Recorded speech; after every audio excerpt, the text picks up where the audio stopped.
You are experiencing the Knuckleheads of Liberty Podcast.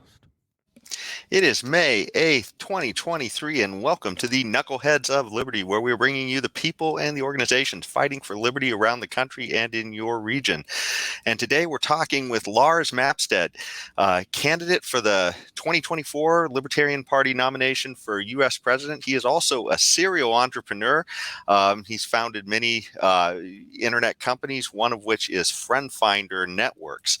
So that's kind of the one I think he's most proud of. And anyways, and so we're going to be talking with him as part of a series where we were trying to introduce you to the candidates running for the Libertarian Party nomination. And so we're really excited to have him here. But before we jump into that, let me introduce you to the rest of the panel. No Leon or Tim today.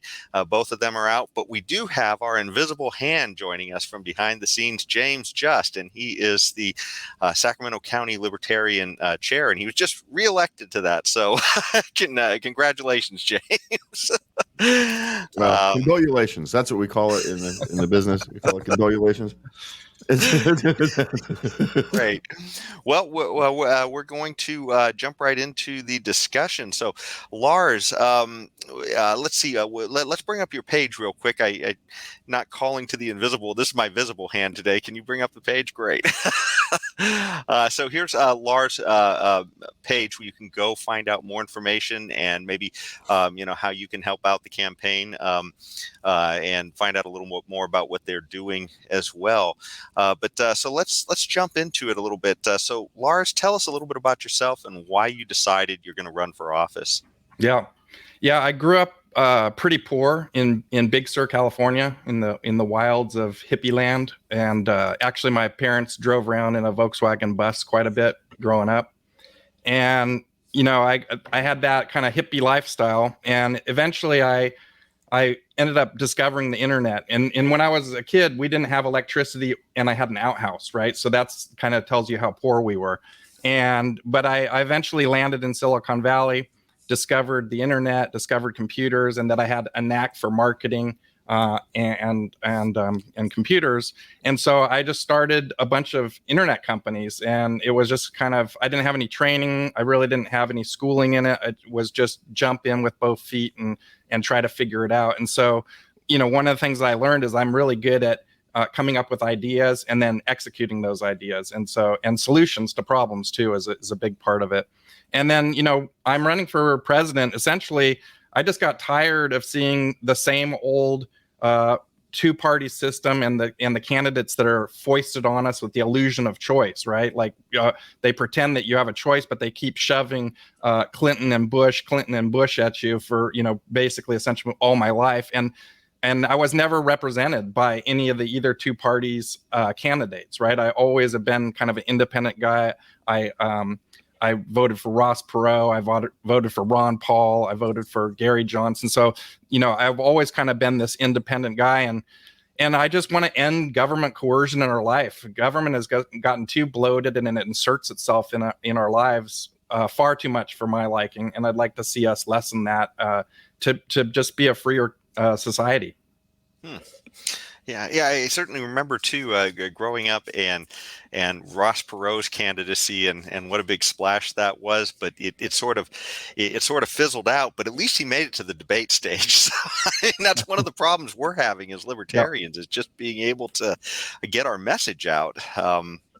But and a lot of that message is on I guess the value for individual liberty. And so you want to tell us a little bit about what was it in your life that sort of rang that liberty bell? Because for a lot of people, I mean, it's clearly not the government-run public schools. So there has to be something else usually that's an intervention for somebody. Yeah, I was trying to think about what was the big aha moment, and there wasn't a big aha moment. For me, it's like death by 1,000 cuts, right?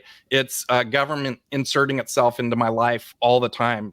Locally, the planning department, the water department, garbage, parking, fees and taxes, and then you get to the state level and the Department of Motor Vehicles. I mean, nobody loves the Department of Motor Vehicles and thinks it's run efficiently or well run, and then you have licensing and business regulations and taxes and all that stuff. And then at the federal level, you have taxes and bureaucracy and foreign policy that just doesn't align with any of my viewpoints. So I feel like every time I have an interaction with government, it's not a pleasant experience. And I feel like it should be, because the government works for us, and there are, they're the people that work for us. And then it shouldn't be a bad experience. When you go to the DMV, you're paying for those people. So they should be nice to you, and you should have a pleasant experience as much as possible. And their customer service at government is very poor. Well, it almost seems like the most likely pleasant experience you're going to have is if you don't have to deal with government. Yeah. As a libertarian, it just seems like the less opportunities you have to deal with government, the more likely you are to have a pleasant life. Exactly. Yes, absolutely. Well, I know I can't even park in front of my house without getting a parking ticket, while there's these government officials have qualified immunity and can violate people's human rights and face no consequences, but yet I face a higher consequence for parking in front of my own house. Yeah, because I don't get a permit sticker. Yeah, and not only that, but if you don't pay that parking ticket, you get a fine, right? And the fine is usually like double whatever the parking ticket is, right? Imagine if credit card companies could fine you double the amount that if you didn't pay your bill or something like that, right? The government would come in and slap them and say that's usury and that you can't do that to the people. But yet I always find it hilarious that the government can come in and double your fines, and it's not usury. It's just, part of doing business. It's a double standard. The hypocrisy of the government is just completely out of control. Yeah. Well, one of the things too that struck me, James, when you were talking about the parking thing is a permit. The idea that you need a permit just to park in front of your own house. So you go to the government and say, "Will you please let me park in front of my own house?" It just seems so crazy. Yeah. Yeah, but it is funny though, because there's so many things the government is forcing you to pay for all these things. And one of the crazy things I've noticed that's sort of similar to that is the sidewalks. You are responsible to pay for the sidewalk, and then that grass median between the sidewalk and the street, you're responsible to upkeep. But if the city tells you that they're going to do something, they say you can't restrict anybody from being on those things, and you have to upkeep them too. So Yeah, I specifically ran into that on one of my properties. They told me that I needed to cut a tree down that was in the sidewalk because it was hanging over the road. And I said, well, that's your sidewalk. And they said, no, you're responsible for it. So I cut the tree down, and then I paved over the sidewalk. I put new cement in, and they came by and they said, where's the tree? And I said, you told me to cut it down. And they said, well, you have to replace the tree. And I said, well, there's cement there now. You didn't tell me that before. And they're like, well, you either have to cut the cement open and plant a new tree, or you have to pay us a $900 fine for not planting the tree. And I was like, what are you talking about? So I ended up paying the fine. And then I said, I'm the only house on this whole block that has a sidewalk, and it's like 6 feet wide. Can I remove the sidewalk down to like a standard 3 foot wide? No, we own that.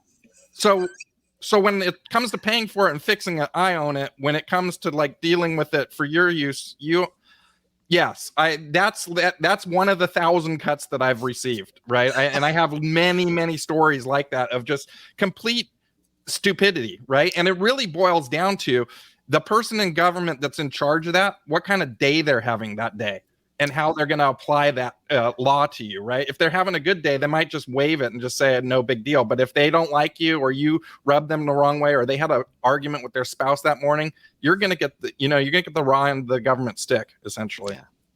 Well, it's funny too, because in Sacramento they have these things called heritage trees, and so if the tree is above a certain diameter, you don't get to choose whether you cut it down. So you may have planted that tree, but if you let it grow a certain size, then you have to ask the city to do everything with that tree. Yep. But it's still your tree, and you've got to maintain it. Yeah, it's just absolutely. Yeah, there's a city in the Bay Area where you must have a certain type of tree in your front yard. Every front yard has to have some mayberry tree or something, mulberry tree or something like that. And I couldn't believe it was real. I had to look it up because you have to plant this tree in your front yard. The government's, dictating that that's the case. And I'm like, isn't this my property? Don't I pay property tax?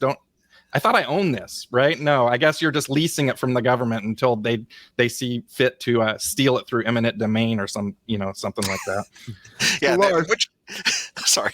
Go No, ahead. no, I was going to ask which of all these government programs, these oppressive government programs, we're talking about the alphabet agencies that Yeah. steal our rights. Where would you start? Which one of these government programs would you start getting rid of if you could wave your libertarian magic wand as president? Yeah, the magic wand. And of course, it'd be really hard to get rid of any of these agencies. But obviously, I'm a big fan of the fair tax, which is abolishing the 16th Amendment and getting rid of the IRS. I feel like the IRS is one of the most intrusive agencies in every person's life in America. That we spend 6 billion man hours every year complying with tax code. And then we spend $100 billion or more of people's money just complying. And it's, it's just a forced system where you can end up in jail if you don't file the paperwork right. And then they use that system to basically grant favors to the rich and powerful corporations. And it's one of the big ways that Congress grants crony capitalism. And that's the main one that I'd love to abolish. But of course, the ATF, the Department of Education, I'd love to see a complete rework of the FBI and the CIA and get rid of those, drastically reduce our overseas military expansion. I feel like we need a strong defense on our military, but this imperialistic pushing of our agenda on the rest of the world, I think, only causes strife and divisiveness. One of the things that struck me, and it's one of your platform issues too, is the fair tax. And so clearly the taxes are nuts. I mean, the idea that you actually have to pay somebody to tell you how much to pay the government is just insane. And that's the kind of system we have nowadays, where, we have this whole industry that is built up just on keeping the tax system confusing enough so that you have a hard time doing it yourself. But as far as the fair tax goes, so it's kind of like a sales tax, right? And so how much do you envision that would be then that would have to be on for a fair tax? Would it be like something like what we currently have, like a 7 or 8 or 9% sales tax, or would it be bigger than that? No, it would be bigger than that. And the reason is because it also eliminates all the payroll taxes. So currently you pay about 8% payroll tax on everything that you earn. And then your employer also puts in around 8% for you. So there's a 16% embedded tax just in the payroll tax. So this completely eliminates that, but it funds the government to the same level. It's revenue neutral, right? But of course, being a libertarian, I want to cut the government, so I want to reduce that. So I'm thinking that it's somewhere in the neighborhood of like 18% probably. It's if you take out the 8% that you're already paying, it's probably an additional 10%, but then you have no income tax at all, right? So, and then of course the fair tax is progressive because it has a prebate check that's sent to every citizen, man, woman, child, and essentially pays for all the taxes up to the poverty level. So essentially most people that are earning, say, $30,000 a year would essentially pay no tax under this system. And it makes it a more voluntary system than a forced system because I can go out and try to buy, I can decide whether I'm going to buy stuff or not, right? And so I'm not forced to pay this tax. And then the other thing is there's no tax on used goods. And so it actually promotes recycling and environmental consciousness by making us use our goods more often and reuse the goods. Just curious, how would it be enforced as well, too? Because, I mean, clearly we have a sales tax that's already enforced and everybody pays it. But I guess if the sales tax got to be really high, you can imagine there'd be a lot of people maybe trying to evade the sales tax, I guess. Do you see that as a problem at all with the fair tax? Yeah, I think that there is some concern about black markets for items for sure. But I think that overall it would be a smaller amount, because you also have to remember that you're bringing in all the black market that occurs right now. Because right now, if you get paid under the table, you're not reporting tax. There's a lot of ways that you skim the system right now, right? And so I think that in the end, it would just kind of even out between, there's always going to be loss, right? There's always going to be somebody gaming the system. But I think overall, the states would collect the tax. There are states, obviously, that do not currently have sales tax or have income tax, right? So those would have to be adjusted, but most states collect some form of sales tax and they would just remit that to the federal government. Okay. Well, it certainly sounds like it would be definitely an innovative way to go. You've talked about a bunch of things that you'd get rid of. What would be the main way you would sort of promote liberty as president? I mean, is there some way? Because it seems like a lot of this is people take liberty for granted, and it almost seems like you have to wake them up somehow. Yeah. Well, I mean, obviously reducing the size of government would be one way. It's I think if people saw that it was touching their lives less, that would be super helpful if they weren't inundated all the time with some government bureaucracy telling them how to live their lives, but, protecting individual rights, such as speech, religion, the Second Amendment, reducing the surveillance state, ending the failed drug war, promoting free markets, reducing imperial expansion, like I talked about. We don't need nation building, criminal justice reform, and school choice, right? Those are many things that I would like to see that would give us more freedom to choose in our lives and less government intrusion. Yeah. Yeah, certainly, school choice is certainly one of those things we are a little bit passionate about on this show, because it just seems like it's not necessarily that whatever the choice is for the school is going to be the right message, but right now we have all the schools with the wrong message. It just seems like that's breaking that monopoly is just, I guess, super. Yeah, with our school system now, it's a bad idea infects the whole system rather than a bad idea only infecting one school. Right, it's kind of this where we're stuck at right now. Is everything gets infected with a bad idea, and a school choice allows, some schools will fail, but it's not going to infect the whole system, the whole city, the whole whatever. It's just those small group of kids that are going to have to work harder to get through life. That's rather than a whole generation of students who are going to have to work harder. But talking about working harder. How are you going to, if you get elected, how would you assemble a team of liberty minded folks to a cabinet? Yeah, there's not a lot of, the bench isn't all that deep, right? we don't have a lot of experience. I mean, there's a handful of people with experience, but we don't have a lot of experience. How do you go about assembling a team that could actually govern? Yeah. Have you guys heard of the Plum Book? Never heard of the Plum Book? So the Plum Book is a book that's put out by the federal government every 4 years, and it entails all the positions that a president can fill.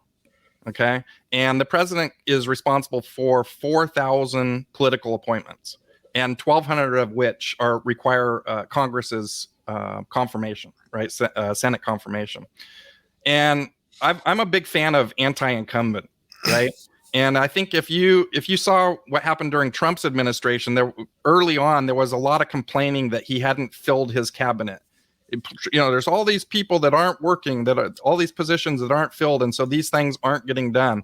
And honestly, I'm not sure out of those 4,000 positions if any of them are even necessary, right? Like, and I wouldn't fill them with the people that have already been doing it, because we know what the people that have already been doing it have done, and I don't want any of that. Like, I don't want what we already have. I want something totally different. So, obviously through networking, I have gotten a pretty good contact with libertarians all over the country. We have really fantastic people who are leaders of state chairs, or who are on the XCOM committees of the Libertarian Party, who all have, great assets and resumes that could fill a lot of the positions. But I honestly think a lot of those positions we just don't need. We can just do without them. Well, that certainly sounds much better than a recent president we had that literally went to the reality television cast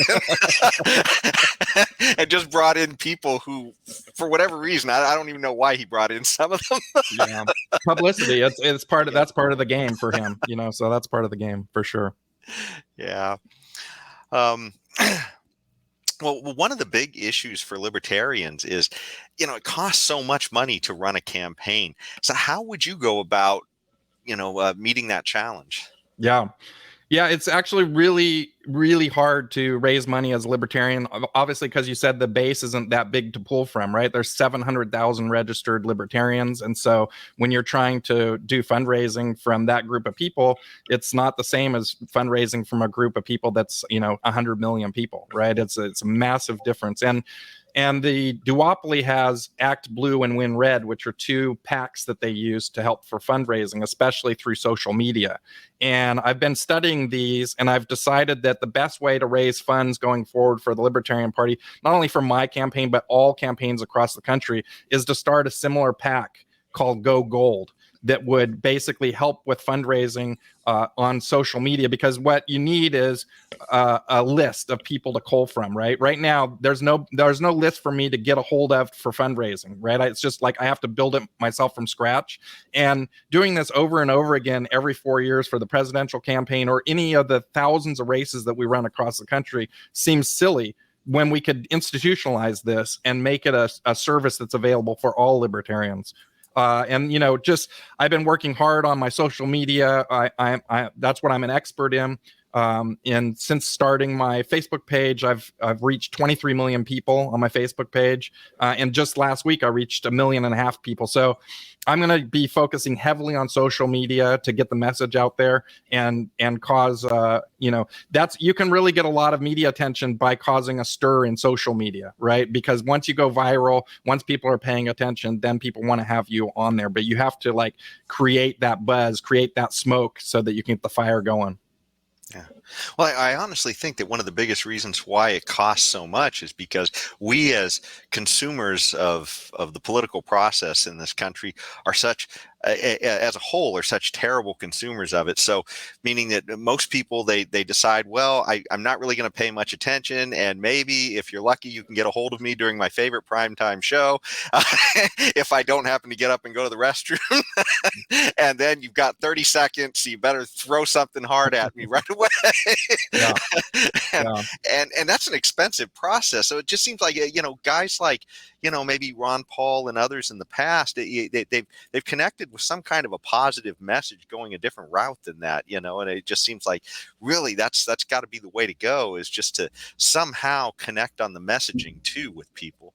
Yeah, for sure. And the thing is about that is that our Congress doesn't read the bills that they're voting on. So can you imagine us requiring our citizens to read who they're voting on? Like, if the people we pay aren't willing to even read that stuff, why should we expect our voters to pay attention to it?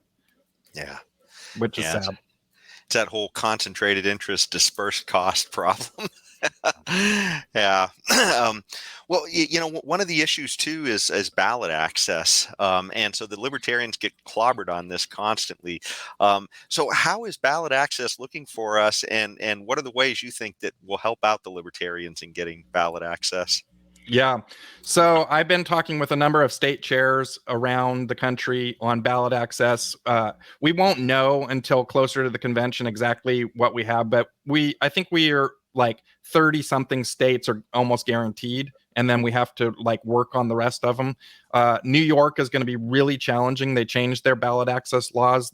These states, as soon as they start getting fear that you might getting some traction, they just change the laws on you so that you disappear. And that's essentially what happened to Ross Perot. Like you said, he ran, he got on the debates, they got afraid of him, and then they excluded all other parties from ever debating again. Right? It's so they just change the rules whenever they want to. Ballot access, like I said, New York's going to be challenging. Larry Sharp is spearheading that, but he's going to need to raise $500,000 in order to get a ballot access for New York. I've been working with, I donated $5,000 to Larry to help that out. And then I've also been working with Maine. They're working on their ballot access, and I donated money there because I'm going to be focusing heavily on Maine as one of the early states to really get our message out there and start a gold wave across the country. Yeah, certainly seems like that spark is going to be super important to the whole process. So, yeah.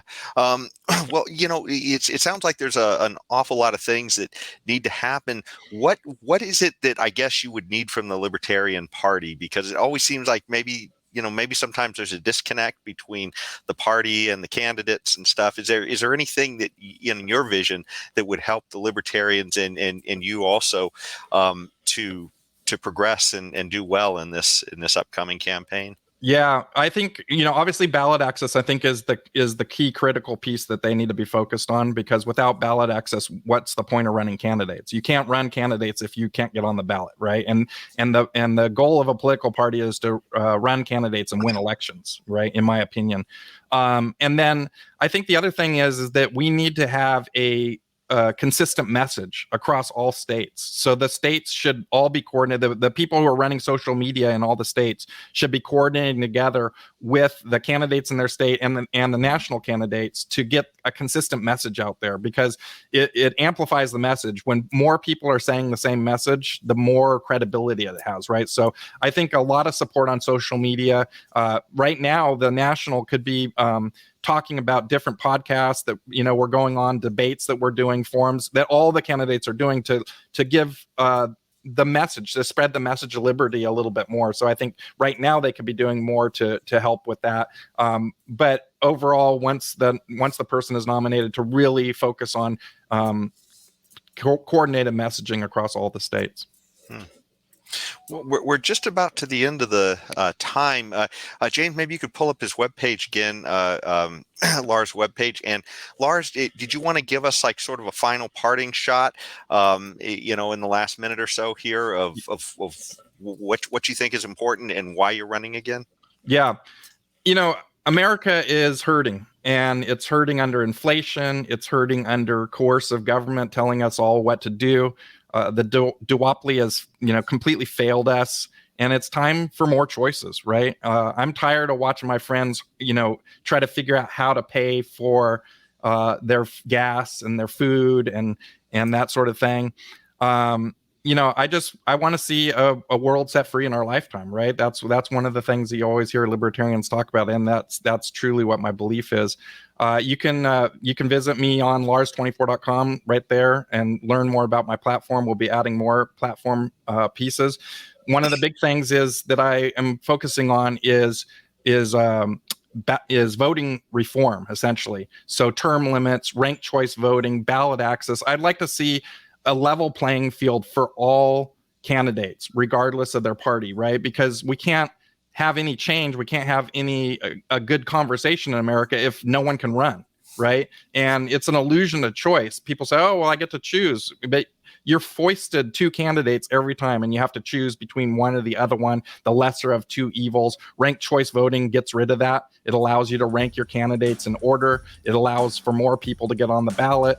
And then term limits, I just really would like to see us have term limits. We have term limits for president. I'd like to see that for Congress. I feel like it just gets rid of some of the corruption that we have. Well, thank you so much for all these great insights, and we'll definitely keep an eye on you going through this election season. And we're going to do another show with Lars very soon online, and that we're going to dive more into specific election issues on those. But anyways, thanks so much for joining us today, Lars, and thank you out there as well to the audience for joining. And until next time, stay tuned and stay free. Life, liberty, and the pursuit of happiness, always. Thank you for listening to the Knuckleheads of Liberty podcast. Find us on Facebook, Rumble, YouTube, your favorite podcast network, and at knuckleheadsofliberty.com.